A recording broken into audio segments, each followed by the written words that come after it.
സങ്കീർത്തനം 14. ദൈവനിഷേധകന്റെ മൗഢ്യം. ദൈവമില്ല എന്ന് മൂഢൻ തൻ്റെ ഹൃദയത്തിൽ പറയുന്നു. മ്ലേച്ഛതയിൽ മുഴുകി അവർ ദുഷിച്ചിരിക്കുന്നു. നന്മ ചെയ്യുന്നവർ ആരുമില്ല. കർത്താവ് സ്വർഗത്തിൽ നിന്ന് മനുഷ്യമക്കളെ നോക്കുന്നു.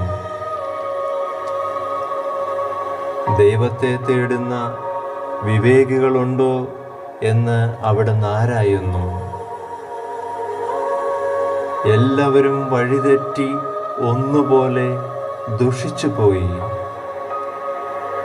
നന്മ ചെയ്യുന്നവനില്ല, ഒരുവൻ പോലുമില്ല. ഈ അധർമ്മികൾക്ക് ബോധമില്ലേ? ഇവർ എൻ്റെ ജനത്തെ അപ്പം പോലെ തിന്നൊടുക്കുന്നു. ഇവർ കർത്താവിനെ വിളിച്ചപേക്ഷിക്കുന്നില്ല.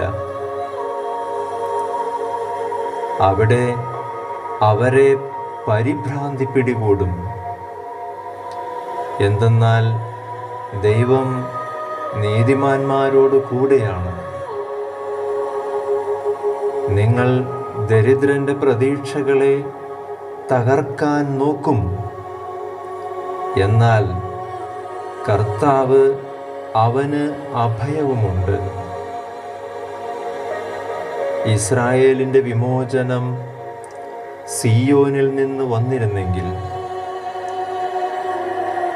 കർത്താവ് തൻ്റെ ജനതയുടെ സുസ്ഥിതി പുനഃസ്ഥാപിക്കുമ്പോൾ യാക്കോബ് ആനന്ദിക്കും, ഇസ്രായേൽ സന്തോഷിക്കും.